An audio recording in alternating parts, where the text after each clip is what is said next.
Y luego le tengo la segunda pregunta. Si su iglesia es la de Cristo, entonces usted me comprueba con la Biblia dónde Cristo fundó su iglesia y por qué su iglesia es la de Cristo. Amigos y hermanos, bienvenidos a este canal de evangelización Padre Toro Enseña.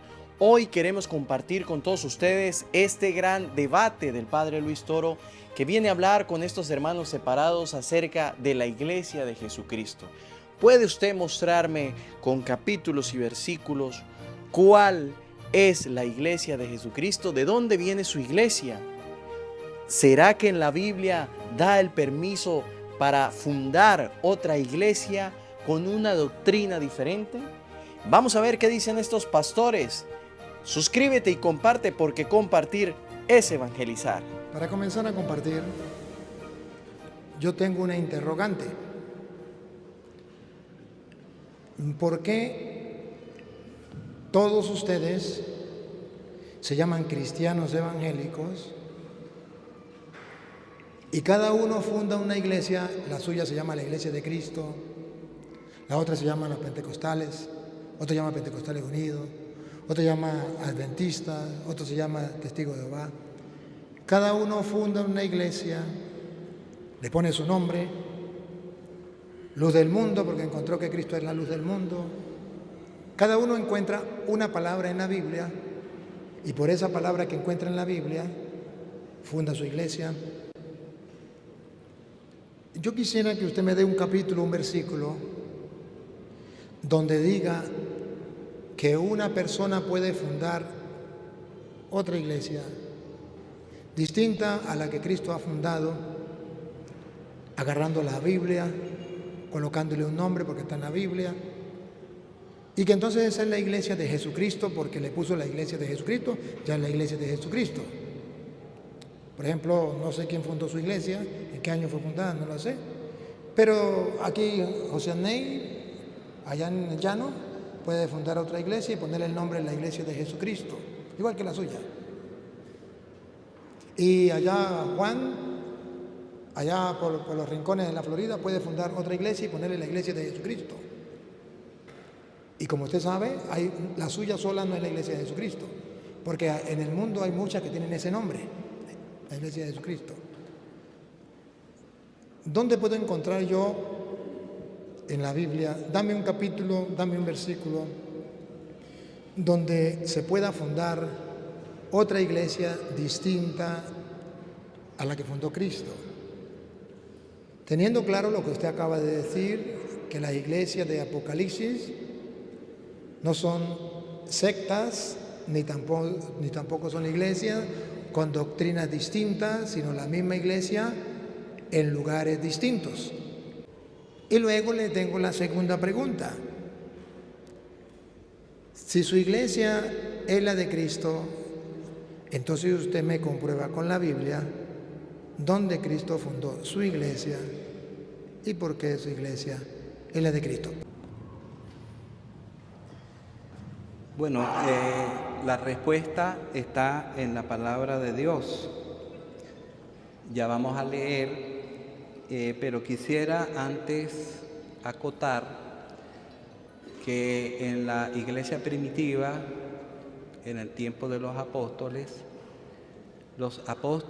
predicaron el evangelio formándose iglesias, pero también los evangelistas, que era otro don dado a la iglesia, predicaron el evangelio formándose creyentes e iglesias. Pongo por ejemplo a Felipe, que no era apóstol, pero era evangelista, y él descendió a Samaria, donde predicó el evangelio, y muchos samaritanos creyeron en el Señor. Pero lo impresionante de todo es que no solamente un ministro ordenado, a la manera como se entiende en el tiempo presente, puede formar una iglesia.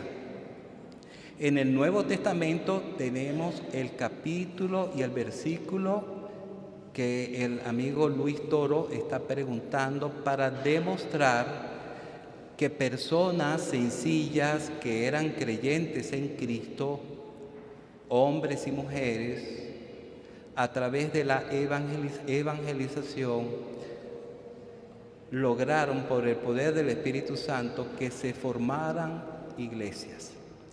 Vamos a leer, por favor, en el libro de los Hechos de los Apóstoles, capítulo 8, versículo 4. Dice así la palabra de Dios: pero los que fueron esparcidos, es decir, los que fueron esparcidos por la persecución que se formó, comenzando con Esteban y luego con los demás cristianos, esos que fueron esparcidos por la predicación iban por todas partes anunciando el Evangelio. Personas sencillas, hombres y mujeres, iban predicando el Evangelio. Entonces Felipe descendió a la ciudad de Samaria y les predicaba a Cristo. Si ustedes siguen leyendo, verán que muchas personas creyeron en Samaria, pero no me voy a detener con Felipe, disculpen, sino que vamos a seguir con estas personas sencillas.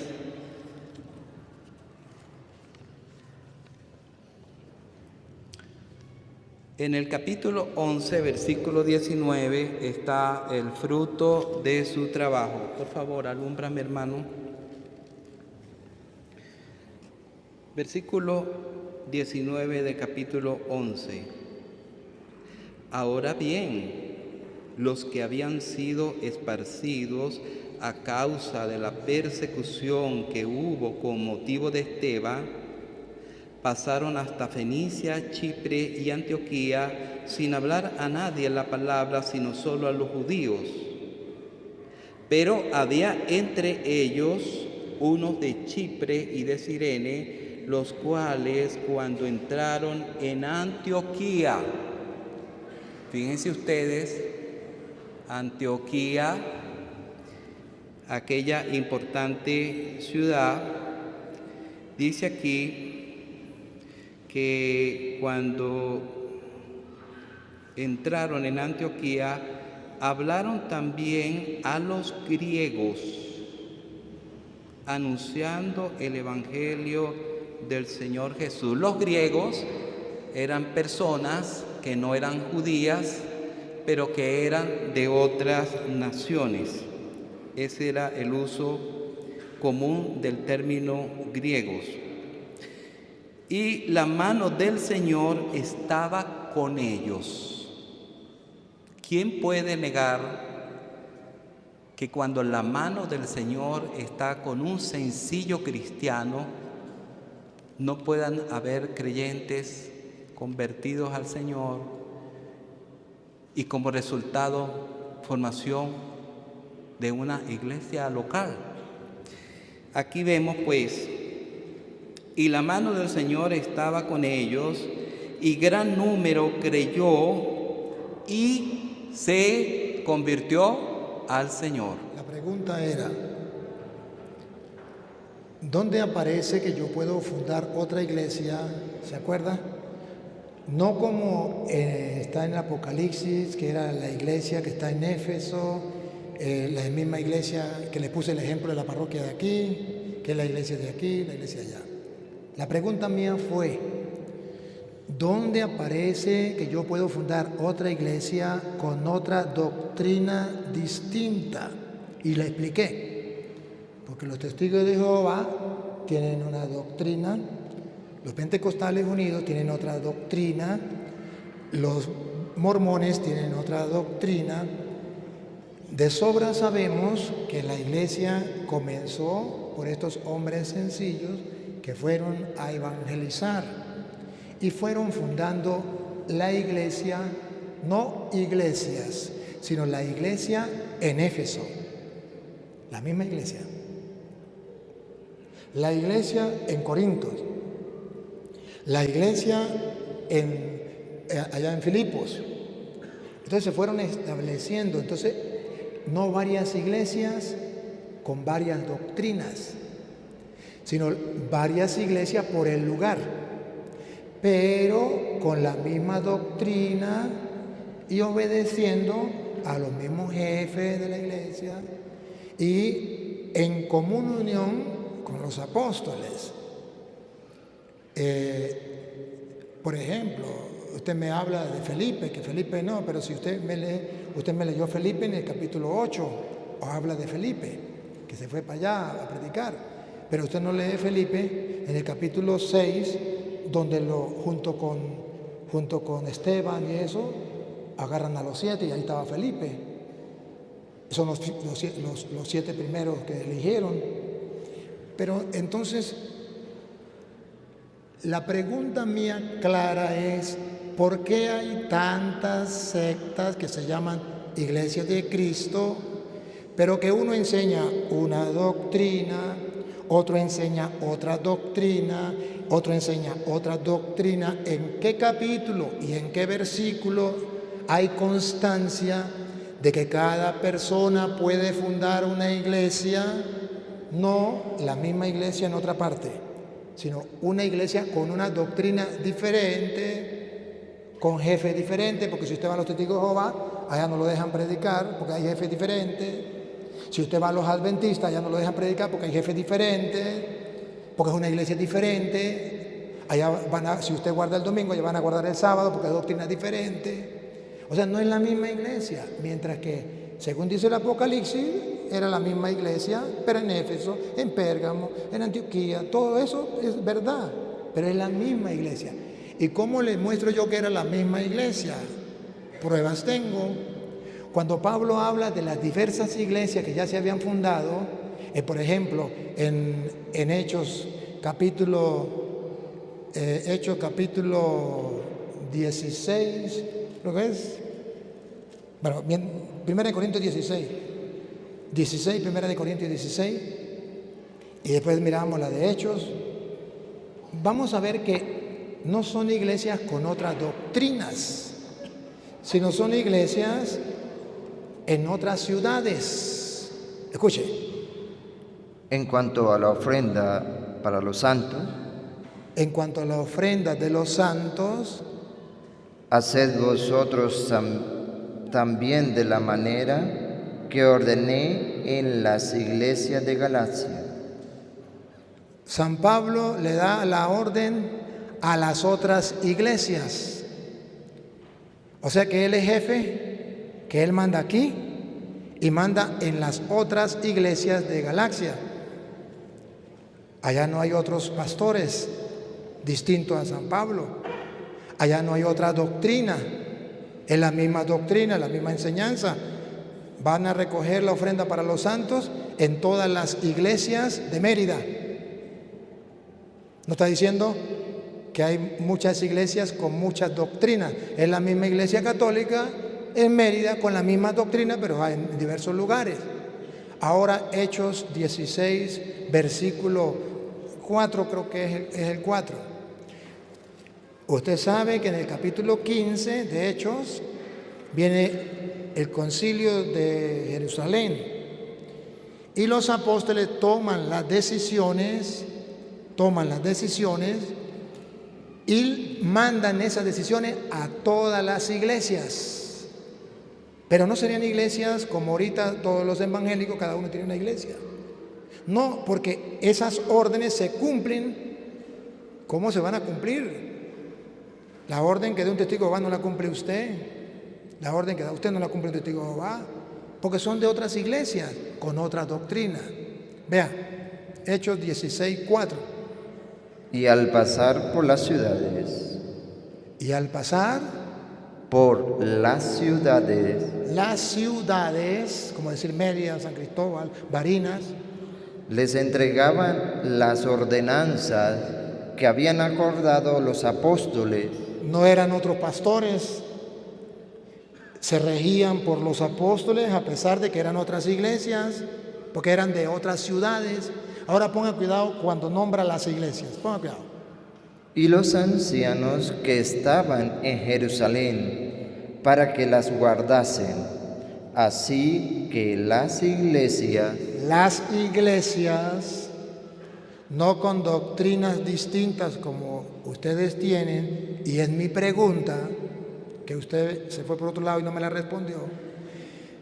Las iglesias eran confirmadas en la fe.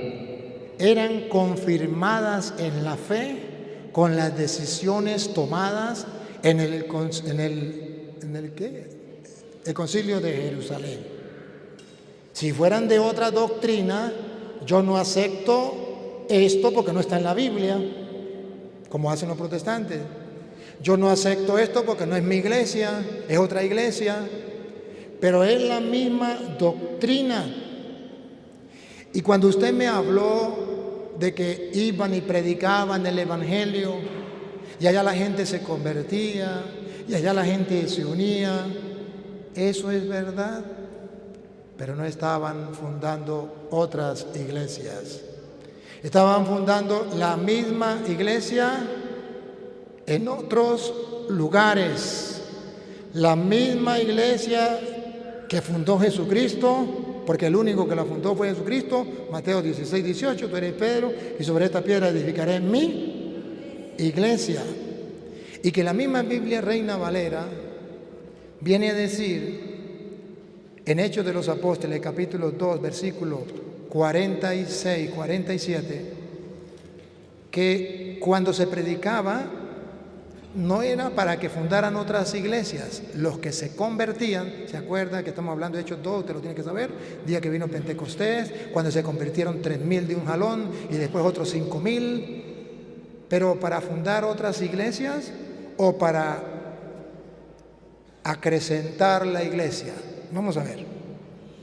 Y perseverando unánimes cada día en el templo, y partiendo el pan. No, el 46.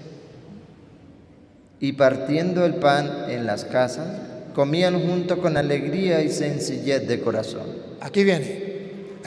Esa gente que se convirtió, ¿qué hacía? ¿Fundar otra iglesia o acrecentaban la iglesia? Vamos a ver. Alabando a Dios y teniendo favor con todo el pueblo. Ahí viene, respiren profundo, ahí viene. Y el Señor añadía cada día a la iglesia los que habían de ser salvos. Aquí no mandaba a fundar otras iglesias. Los que se convertían se añadían a la iglesia, los añadía el Señor. Así como yo le estoy comprobando con la Biblia, necesito que usted me lo compruebe. Si usted no me lo comprueba, mis respetos, pero no te creo. Y la gente está esperando que usted lo compruebe. Bueno, creo que hay una confusión en el significado de la palabra iglesia. Y quizás ya algunos saben, el amigo Luis Toro lo sabrá ya, que es una palabra que viene del griego, eclesia,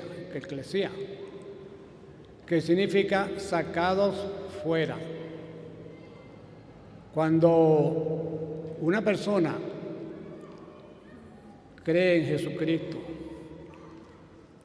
que se arrepiente de sus pecados, los confiesa al Señor de corazón y es perdonado, esa persona es un creyente nuevo y forma parte de la iglesia total, la iglesia que algunos le llaman la iglesia invisible, porque hay la iglesia visible,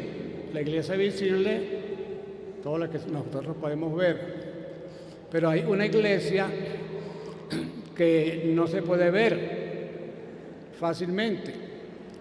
Por ejemplo,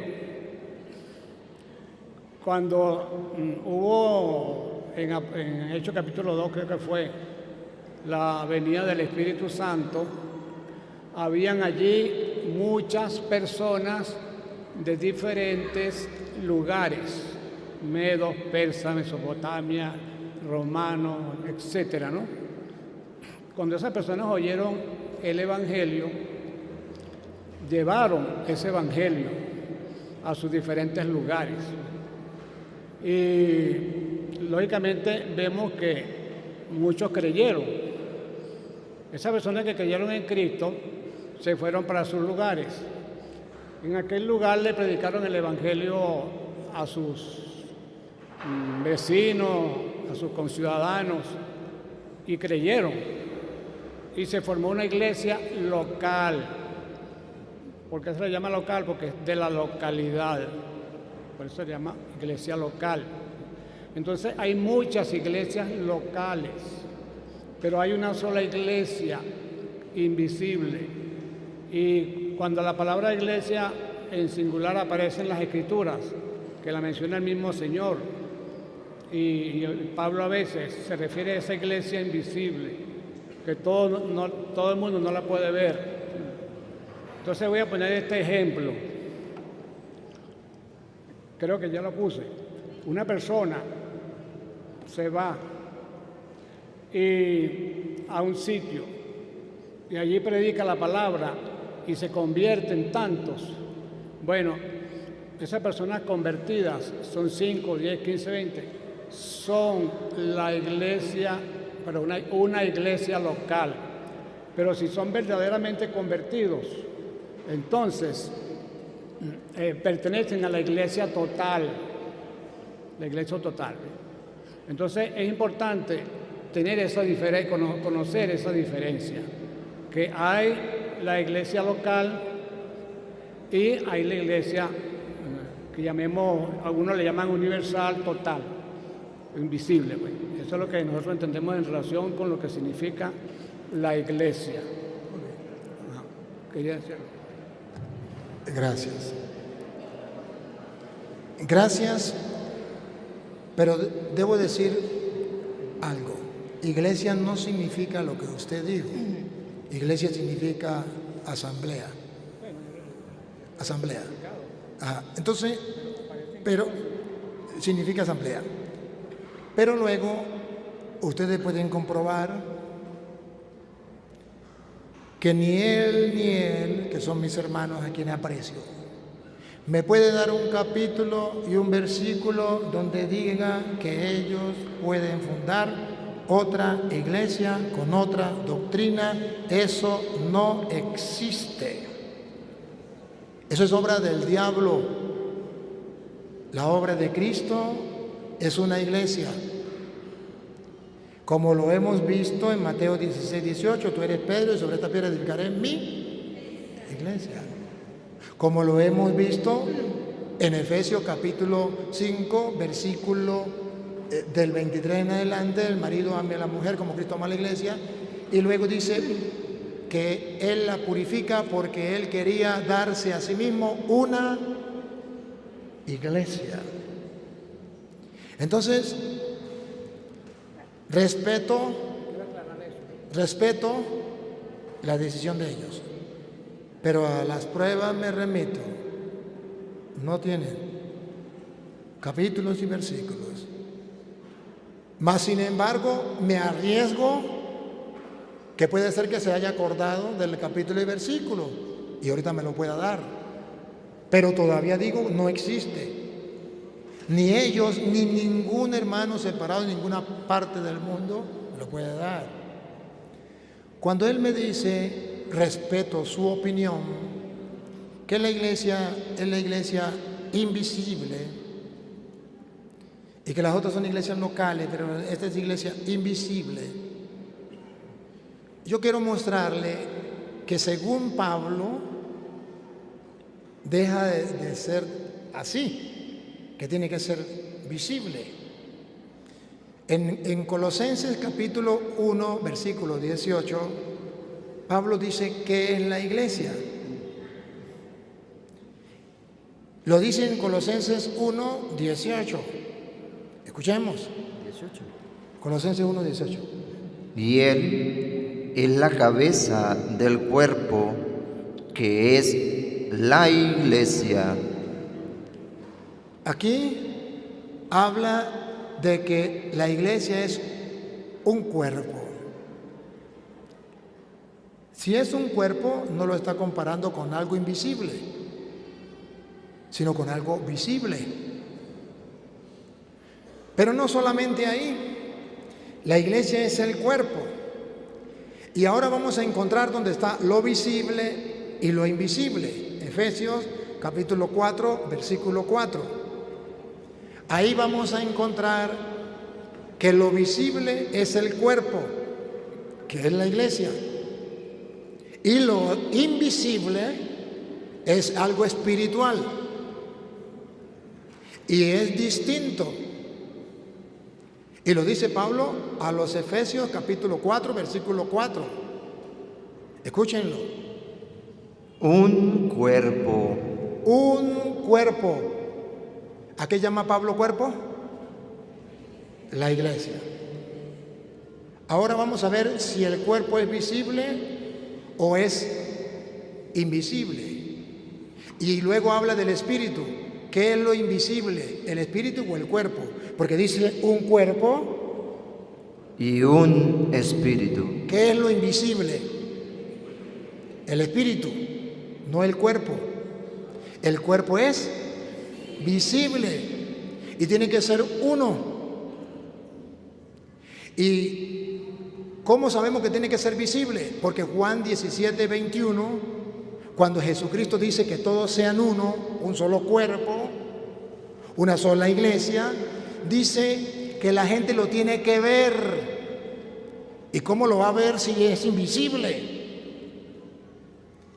Juan 17, 21, de la Biblia Reina Valera. Porque a mí me gusta decirle con la palabra de Dios, para que no diga que son palabras mías de yo, pero con la Biblia de ellos. Juan 17, 21. Para que todos sean uno. Para que todos sean uno. Como tú, oh Padre, en mí y yo en ti. Para que tú, Padre, en mí y yo en ti. Que también ellos sean uno. Que también ellos sean uno. En nosotros. Un cuerpo, ¿no? En nosotros. Para que el mundo, atención, para que el mundo crea que tú me enviaste. Entonces, cuando el mundo vea que todos sean uno, el mundo va a creer. Pero esa cita no está muy clara. ¿Está bien? Le doy otra. Efesios capítulo 3, versículo 10, donde habla Pablo de que la iglesia tiene que ser visible. A ver. Para que la multiforme sabiduría de Dios, para que la multiforme sabiduría de Dios sea ahora dada a conocer, por medio de la iglesia. Entonces la iglesia se tiene que dar a conocer, tiene que ser algo visible. Es un cuerpo.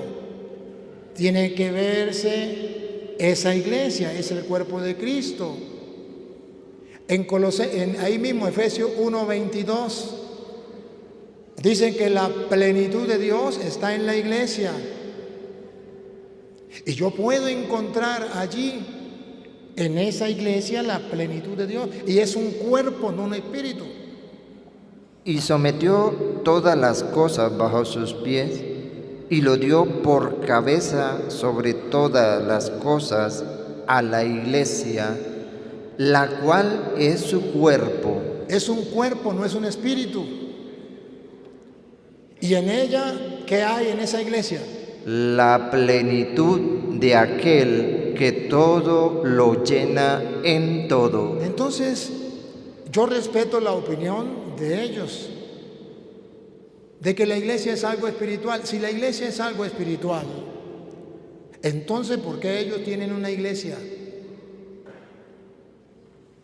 ¿Por qué?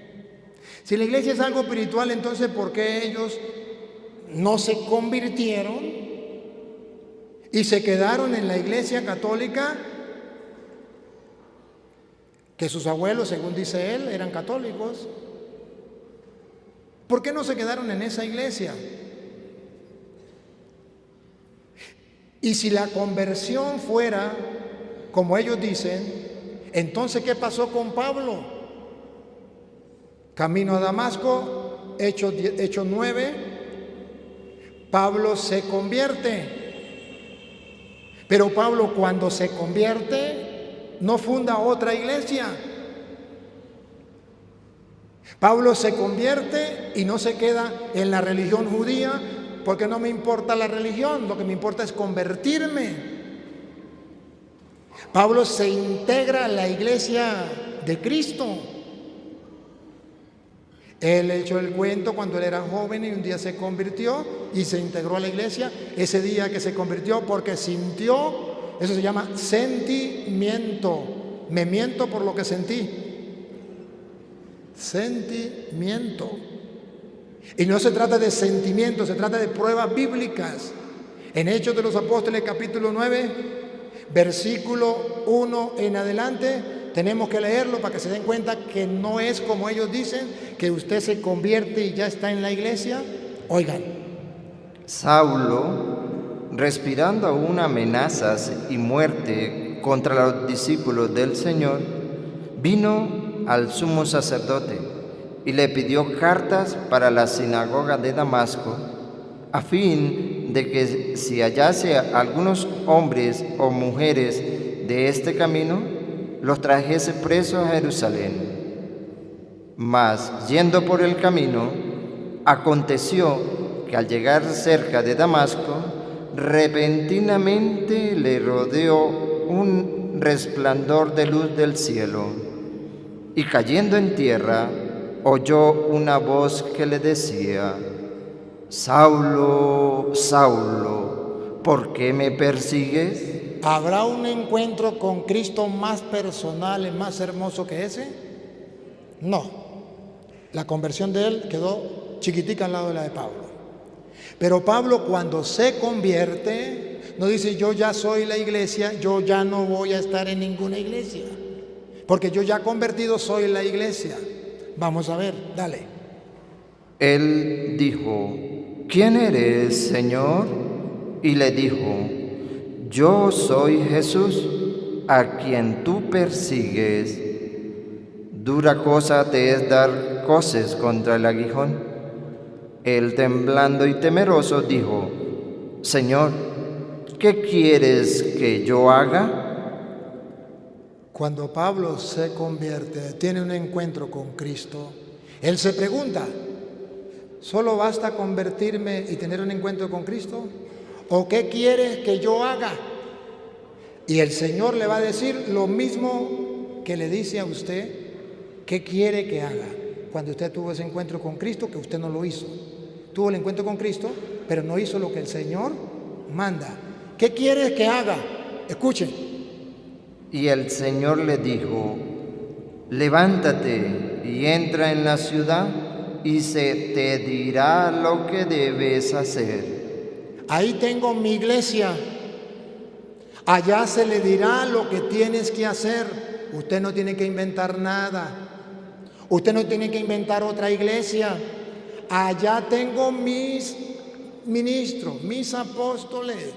Allá se te dirá lo que tiene que hacer. Esas son las verdaderas conversiones, que no van con sentimentalismo. Sentimiento, siento y miento, me miento por lo que siento.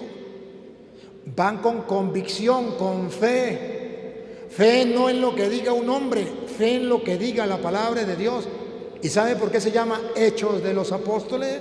Porque es lo que hicieron los apóstoles de Cristo, para que quede ejemplo para todas las épocas y todos los tiempos de todos los cristianos, pero que ellos no hacen caso. Allá se te dirá lo que tiene que hacer. Y a pesar de que Pablo había tenido un encuentro personal con Cristo, todavía permanecía ciego. Escuche, Y los hombres que iban con Saulo se pararon atónitos, oyendo a la verdad la voz, mas sin ver a nadie. Entonces Saulo se levantó de tierra y abriendo los ojos no veía a nadie. Abriendo los ojos no veía. Tuvo un encuentro con Cristo, pero todavía no veía la verdad. Pero todavía no conocía la verdad. Todavía estaba ciego. ¿Ya Cristo le había hablado? Sí. ¿Ya le había cambiado su corazón? Sí. ¿Ya había sentido lo que él sintió? Sí. Pero él escuchó la voz del Señor que le dice, allá te dirán. Y Pablo entonces queda ciego. ¿Hasta cuándo queda ciego? Así que llevándole por la mano, Lo llevaron de la mano. No dice, ahora me convierto en pastor y voy a fundar una iglesia porque ya veo. No, Señor. Lo llevaron de la mano. le metieron en Damasco, Lo llevaron a Damasco. donde estuvo 3 días sin ver 3 días sin ver. y no comió ni bebió. No entendí. Y no comió ni bebió. Y no comió ni bebió. Sigue. Había entonces en Damasco un discípulo llamado Ananías. Ah, mire cómo es la cosa. No va a fundar otra iglesia, ya hay una iglesia fundada y aquí aparece un discípulo llamado Ananías. A quien el Señor dijo en visión, Ananías.